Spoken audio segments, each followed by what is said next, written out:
the who had to change her whole go live plan because you have to turn phones and tablets a certain way. So I did not know that. The well-rounded nerd. I am going to be reading from Fulgrim tonight. It is Warhammer Wednesday. My video that dropped this morning was all about Drop Zone, which I want to feature more tabletop games on my channel, but I also want to do more reading. And Fulgrim is one of my favorites. We're going to be reading straight from the book. As you can see, this is a very well-loved copy of this book. I've read it more than once. It's one of my favorites, but I'd be jumping around. I'll get back into the first Horus book later on. My husband has suggested that I just do some straight-through reading series, which I think is a good idea. However, reading an entire book, I'm not sure the Black Library will let me get away with that, and I'd like to remain in their good graces. So, one chapter at a time, hither, thither, and yon. I tell you what, though, the fro is froing tonight, is it not? The fro is looking amazing tonight. So, I'm just going to read. Wherever you come in, you come in. All right, so tonight I'm reading from Fulgrim by Graham McNeil, Visions of Treachery. I'm going to chapter 21. So this is just after Fulgrim and Ferrus Manus have had combat with one another. Fulgrim was trying to turn Ferrus Manus to the War Master's side, and he was unsuccessful. So we pick up there with the musings of Ferrus Manus, and then we will cut over to Fulgrim and what he gets up to after their encounter. Chapter 21, Vengeance, the price of isolation. My mic is too far away. The price of isolation, the prodigal, death-marked love. The Iron Forge had come to be Ferrus Manus's refuge since the monstrous betrayal visited upon him by his once brother. Its gleaming walls were cracked, the Primarch's hurt reaching out to destroy the things he held dear in a fury at the treachery given voice here. Gabriel Santar stepped over weapons and armor strewn across the floor, many pieces twisted as though melted in the heart of a fire. He carried with him a data slate. Someone's at the front door doorbell. And someone's at the doorbell. He carried with him a data slate with fresh news from Terra. He hoped that it would lift his Primarch out of the anger-fueled depression that had settled upon him like a shroud in the wake of the traitor's scheme to sway the Iron Hands to the cause of treachery. Every artificer, forge master, tech marine, and laborer had worked unceasingly to repair the damage to their ships by the surprise attack of the Emperor's Children's fleet. And in an unbelievable time, the ships of the 52nd Expedition had been ready to make for Terra and bring warning of the War Master's perfidy. The Sun's friends have come over. They are going to be as loud as they want to be. It's his house, too. It's fine. In this, however, they had been stymied as the ship's navigators and astropaths had been unable to penetrate the warp. Monstrous storms of terrifying force erupting through the depths of the immaterium, preventing any contact with or from Terra. To venture into the warp while it raged and seethed with unnatural vigor was tantamount to suicide. But it had taken all of Gabriel Santar's calming words to break through Ferrus Manus's towering fury and persuade him to await the end of the storms. 100 astropaths had died in attempts to penetrate the roiling miasma of churning warp storms, but through their heroic sacrifice was commemorated on the Iron Column. Their efforts were in vain, and the Iron Hands remained incommunicado. For weeks, the ships of the 52nd Expedition traveled by conventional plasma engines, hoping to locate a break in the warp storms. But it seems as though the realms beyond was at odds with them, for the navigators could see no way to break through and live. Ferrus Manus had raged the length and breadth of the Fist of Iron at the injustice of surviving such treachery, only to be prevented from bringing word of it to the Emperor by something as mundane as a warp storm. When Astropath Sistor had brought word of his surviving choristers were at last receiving faint messages hurled out across the stars, the news had been greeted with great joy until they had been deciphered and transferred to the command logic engines. All across the Imperium, war was raging. On countless worlds, traitorous curs were revolting against their loyal leaders. Many imperial commanders had declared for Horus and were denouncing the rule of the emperor. Many of these traitors had launched attacks against neighboring systems, still loyal to the Imperium, and the rise of war was threatening to engulf the entire galaxy. Horus had spread his net of corruption wide, and it would take heroics, the likes of which had forged the Imperium in the first place, to save the Emperor's dream of a united galaxy. Even the Mechanicum had been drawn into rebellion as warring factions fought for control of the great forges of Mars. The Astartes, armor manufacturing facilities, were coming under particularly heavy attack, and the Emperor's loyal servants cried out for reinforcements as their enemies deployed ancient weapon technologies that had long been forbidden. Worse still, reports of alien attacks on human-held worlds were increasing with an alarming rapidity. The Greenskins rampaged through the southern galactic rim. The savage hordes of the Calundran laid waste to the newly compliant worlds of the region of storms. And the foul carrion eaters of Carnus V laid bloody claim to the nine vectors. As humanity was ripening itself and ripping itself apart with incertine warfare, countless xenobreeds were rising to feed on the carcass.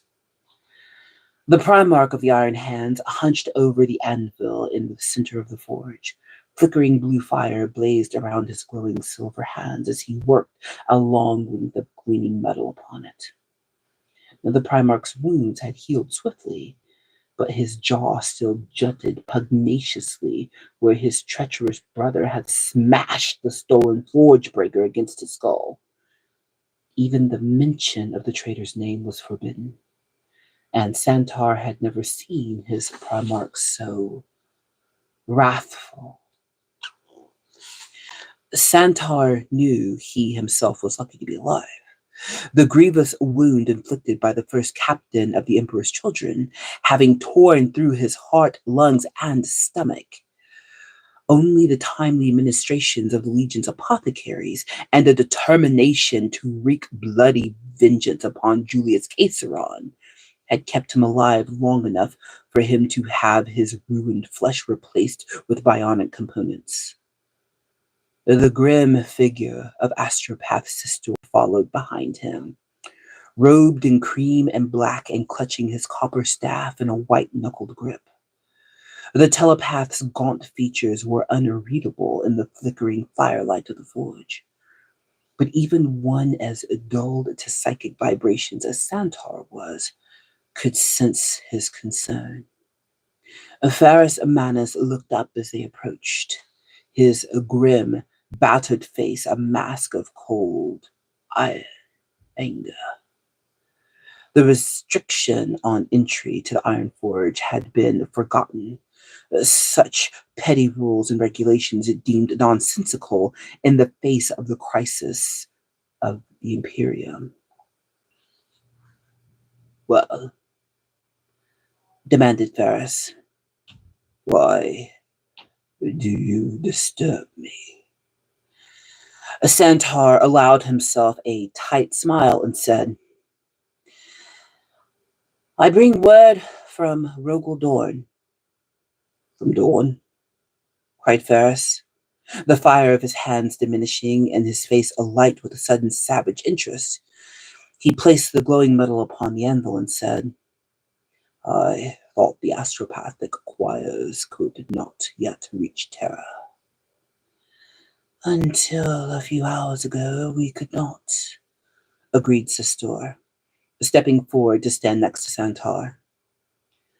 The warp storms that frustrated our every effort at communication over the previous weeks have dissipated utterly, and my choristers are receiving the most urgent communiques from Lord Dawn. This is great news indeed, sister, exclaimed Ferris. My compliments to your staff. Now speak, Gabriel, speak. What does Dawn say? My lord, if I may, said Sistor before Santar could answer, the sudden calming of the warp disturbs me. Disturbs you, Sistor? Asked Ferris. Why? Surely it is a good thing. That remains to be seen, my lord. It is my belief that some external force has acted upon the warp, aiding our efforts to navigate through it and to send messages across the void of space. Why would you think this is a bad thing, sister? Asked Santar. Might not the Emperor have worked to achieve this? That is certainly a possibility, conceded Sistor. But it is only one of many. I would be remiss in my duties if I did not voice my concern that some other agent, perhaps one of our enemies, is calming the Sea of Souls. Your concerns are noted, Astropath, snapped Ferris. Now will one of you tell me what you have received from Dawn before I have to beat it out of you? Santar quickly held out a data slate and said, The Emperor's champion sends word of his plans to destroy Horus. Ferris snatched the data slate from him, and Santar continued. It appears as though the War Master's treachery is confined to those legions that fought with him on Istvan III. As Sistor says here, the adepts of the Astropathic Corps have finally managed to establish contact with a great many of your brother Primarchs, and even now they are mobilizing against Horus. At last, snarled Ferris, his silver eyes quickly scanning the data slate. A grim smile of measured triumph slowly spread across his face. Salamanders, Alpha Legion, Iron Warriors, Word Bearers, Raven Guard, and Night Lords, including the Iron Hands. That's 7 entire legions. Horus doesn't stand a chance. No, he doesn't, agreed Santar. Dawn is being thorough. Indeed he is, said Ferris. Istvan 5. My lord, it seems Horus established his headquarters on Istvan 5, and it is there we are to crush his rebellion once and for all. Ferris handed back the data slate and said, Send word to Captain Balhan on the Ferrum that I shall be transferring my flag to his ship. Tell him to ready his vessel for immediate transfer to Istvan's system. Deploy as many of the Morlocks as are fit to fight into his barracks. The rest will have to make best speed to join us as soon as they are able. Santar frowned as Ferris returned to the glowing metal on the anvil and glanced down at the data slate to ensure he had not misread the orders it contained, orders that came directly from the Emperor's champion. He hesitated, just long enough for Ferris to catch his delay, and said, My lord, our orders are to rendezvous with the full force of our legion. Ferris shook his head. No, Gabriel, I won't be denied my vengeance on him by arriving late and allowing others to destroy him first. The Ferrum suffered the least amount of damage in the betrayal of the Emperor's children, and it is the fastest ship in the fleet. I need to face him and destroy him to restore my honor and prove my loyalty, Gabriel. Honor? Loyalty, said Centaur. None could doubt your loyalty or honor, my lord. The traitor came to you with falsehood, and you hurled them back in his face. If anything, you stand as an example to us all, a faithful and dutiful son of the Emperor. How could you even think such a thing? Because others will, said Ferris, picking up the long, flat metal on the anvil, an angry, fiery glow building in the silver depths of his hands. Fulgrim would not have risked attempting to turn me to the War Master's cause unless he truly believed I would join him. He must have seen weakness in me that made him think he would be successful. That is what I must purge in the heat of his blood. Though they might not voice such things openly, others will soon come to the same conclusion. Mark my words. They would not dare. They will, my friend, nodded Ferris. They will wonder what made Fulgrim risk such a dangerous gambit. Soon they will come to believe that perhaps he had reason to think I would follow him into treachery. No! We will make all speed for the Istvan system to wash away the stain of this dishonor in the blood of traitors.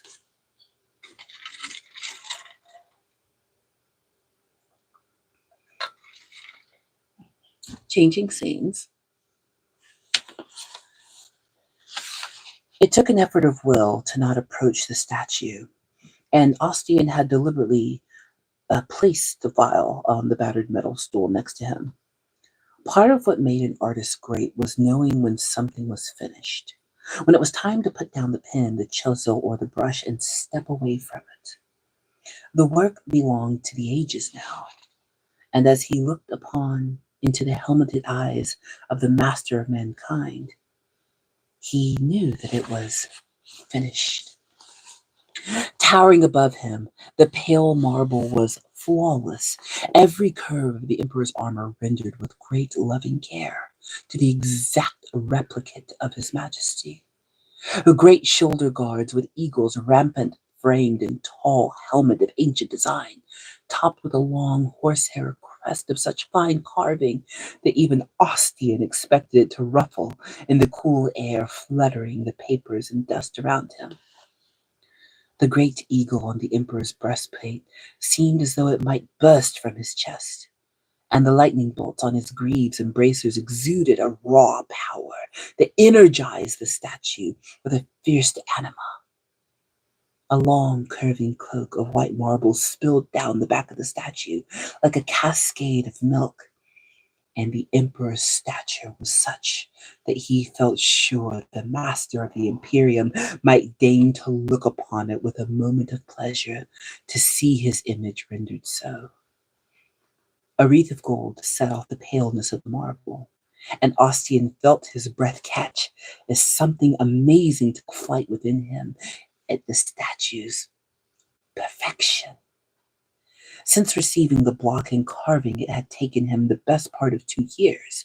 His every waking moment spent working on the marble or thinking about the marble.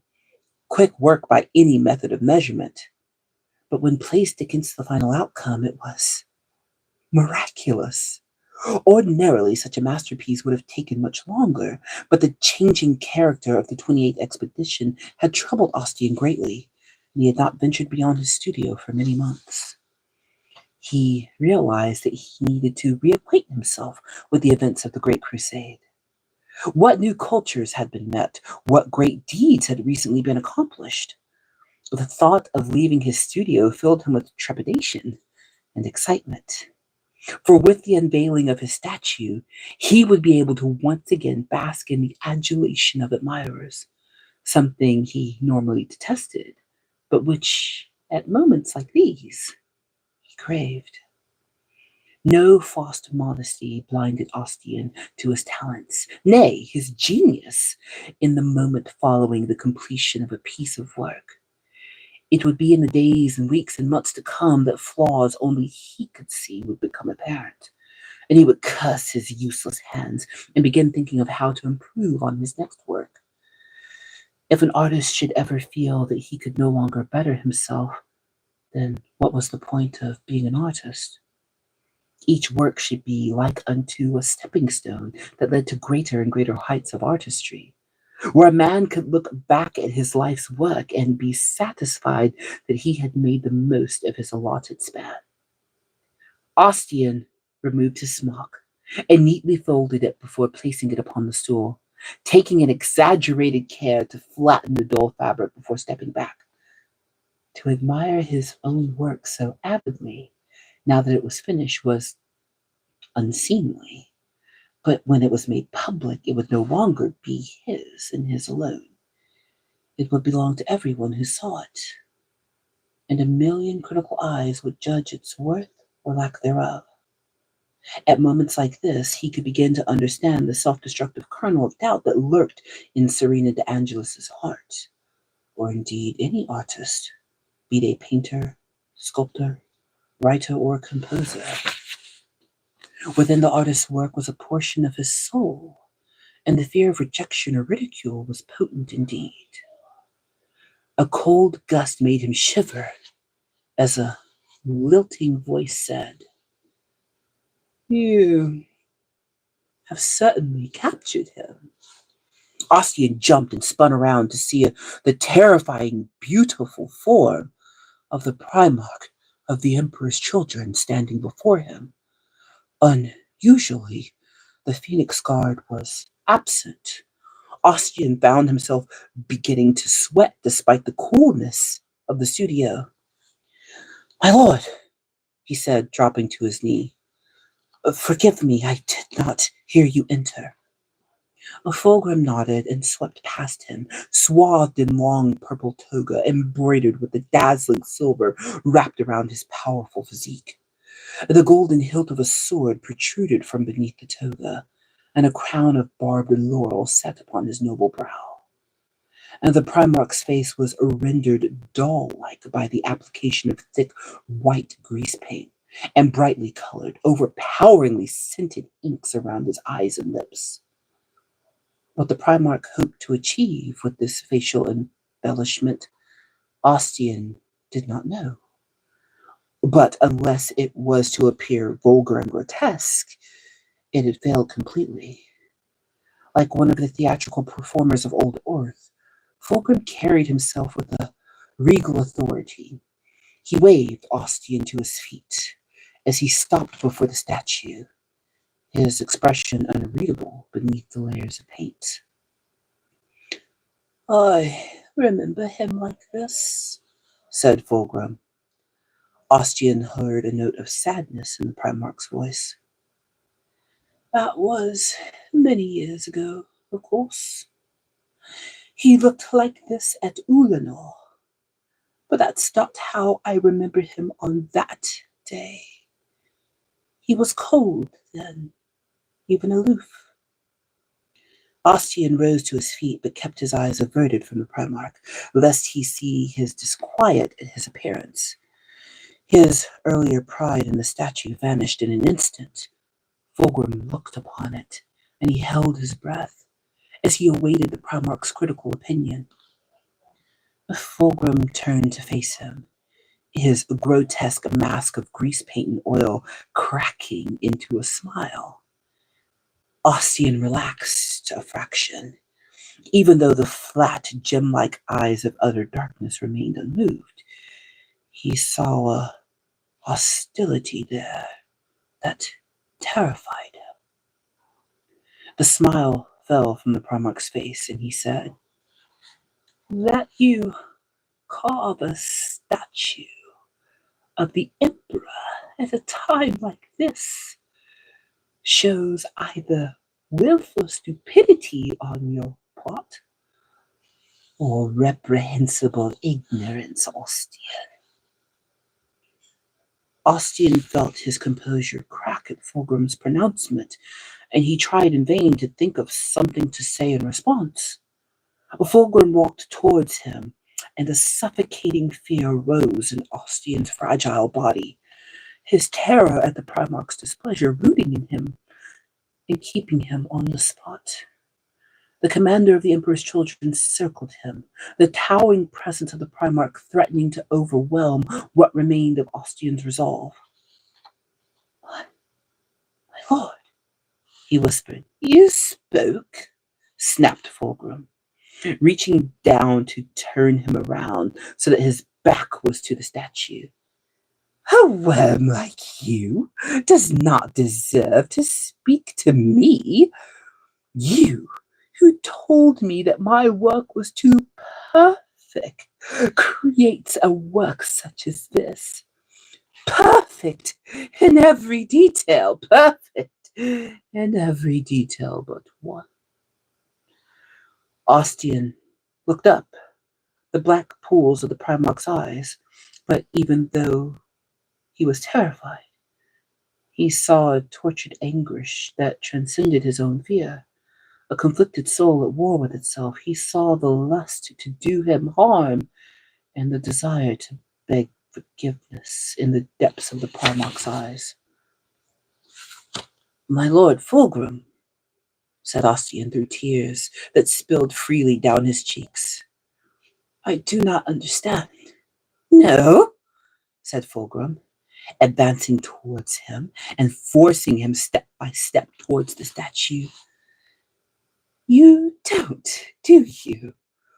Like the Emperor, you have been too enraptured by your own selfish desires to pay any mind to that which goes on around you. Remembrances vanished and friends betrayed. When all you once held dear is crumbling around you, what do? You abandon those closest to you and forsake them in this quest for something of a supposedly higher purpose." Ostian's terror reached new heights as he bumped into the marble statue, and Fulgrim leaned down so that his painted face was level with his own. Yet, even amid the flood of horror at what had become of the Primarch, Ostian pitied him too, for there was great pain in every tortured word. "If you had bothered to take note of your surroundings and great events in motion, you would have dashed this sculpture to ruins and begged me to become the subject of your latest work. A new order is rising in the galaxy, and the Emperor is no longer its master." "What?" gasped Ostian in surprise. Fulgrim laughed at the sound of his bitter and desperate plea. "Horus will be the new master of the Imperium," cried Fulgrim, drawing his sword from beneath his toga with a flourish. The golden hilt shimmered in the brightness of the studio, and Ostian felt warm wetness run down his sides at the loathsome thought of the soulless blade. Fulgrim drew himself up to his full height, and Ostian sobbed in relief as the Primarch's haunted eyes broke contact with his own. "Yes, Ostian," said Fulgrim matter-of-factly. "For the past week, the pride of the Emperor has been in orbit over Istavan V, a bleak and blackened world of no particular note, but one which will go down in history as a place of glorious legend." Ostian fought to control his breathing as Fulgrim circled the statue and he sagged against the cool marble. For on this dusty, unremarkable world, the War Master will utterly destroy the might of the Emperor's most loyal legions in preparation for our march to Terra, continued Fulgrim. You see, Ostian, Horus is the rightful master of mankind. He is the one who has led us to triumphs undreamt of. He is the one who has conquered 10,000 worlds, and he is the one who will lead us in conquest of 10,000 more. Together, we will cast down the false emperor. Ostian's thoughts tumbled over one another as he struggled to come to grips with the enormity of what Fulgrim was suggesting. Betrayal dripped from every word, and Ostian was suddenly and horribly confronted with the fact that he was paying the price for his isolation. Shutting himself off from events simply because he did not care for them had led to this. And he wished he had taken the time to. Your work is not yet perfect, Ostian, said Fulgrim from behind the statue. Ostian tried to frame a reply when he heard a horrific scraping sound of metal on stone, and the tip of the Primarch's alien sword burst through the marble plinth to spear between his shoulder blades. The glittering gray blade emerged from his chest with a crack of bone. Ostian tried to scream in pain, but his mouth filled with blood as the blade pierced his heart. The Primarch's strength drove the blade deeper into the statue until the golden quillons changed against the marble, and the tip of the sword projected a full foot from Ostian's chest. Blood flowed from his mouth in thick red runnels of saliva, and his eyes dimmed. Ostian's life flew from his body as though clawed out by some voracious predator. Ostian looked up at the last of his strength as he dimly perceived Fulgrim standing before him once more. The Primarch looked at him with a mixture of contempt and regret, pointing at the blood-spattered statue he hung from. Now, it is perfect, said Fulgrim. Thank you to all who joined this live as I read from Fulgrim by Graham McNeil. It has been suggested that I do straight through readings of books, but these are copyright and modern works, so we must be careful about that. Let's see who in the chat. Bashdoor TV, Lore Master. I don't know if I'm a Lore Master, but I do love my Warhammer books. Oh, from the Order of the Ebon Rose, love it. Thank you, Zimbabwe, or Zimbabwe, 228. Twisted Nerves, what's up? I do love reading to the audiences. It's one of my favorite things to do. Finally got time to do it. I've had a lot going on. But for all of you who are able to join the live, thank you so much. I saw the numbers going up and down. Got to plug the Discord. Please join the Discord. It is the Ebony Otaku. It's the place for all of us to share our work, and please share your YouTube channels as well. This is how we can support each other, because this is a positive, hobbying, multifaceted nerd community. My first members content is going to be going up this week. We're talking about showing up as your authentic self. It's going to be great. But yeah, lots of stuff on the channel. So if you'd like to get in on the member content, which is all about nerdy communication skills, definitely do join the memberships. Not required, just something I'm doing extra. This is a great read. Next time I think I will pick up with the second chapter of the Horus Heresy.